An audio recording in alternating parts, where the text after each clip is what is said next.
समझ में नहीं आ रहा है, बस बैठा बैठा शांति शांति यही कर रहा हूँ। राजपाल भाई, डॉलर रुपया कितना भी ऊपर नीचे हो, आपको उतने ही पैसे लौटाने पड़ेंगे जितने उधार हैं। नहीं, लेकिन ना वो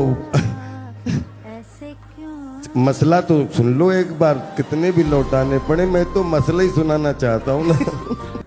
જ્યારે કોઈ માણસ તમારી સામે અકારણ વધારે હસતું હોય અથવા તો તમારી સાથે ખુશ રહેવાનું ટ્રાય કરતું હોય તો સમજી લેવું કે માણસ એ અંદરો અંદર ક્યાંકથી એકલો છે, અંદરો અંદર એ કાંઈક એવી વસ્તુ, કાંઈક એવી પ્રોબ્લેમ જે છે એને સતાવી રહી છે. અને રાજપાલ યાદવનો આ જે નાનકડો વિડીયો જે છે, એક નાનકડી ઘટનાનો જે વિડીયો છે, એ આપણને બહુ મોટો મેસેજ આપી જાય છે કે જ્યારે તમારી પાસે બધું જ હોય, તમે સક્સેસ હો, તમે તમારી લાઈફની અંદર સેટલ હો, ત્યારે લોકો તમારી સાથે હસે છે. અને જ્યારે તમારી પાસે કંઈ જ નથી હોતું, તમારું બધું જ છીનવાઈ જાય છે, ત્યારે એ જ લોકો તમારા પર હસે છે. One time think about this.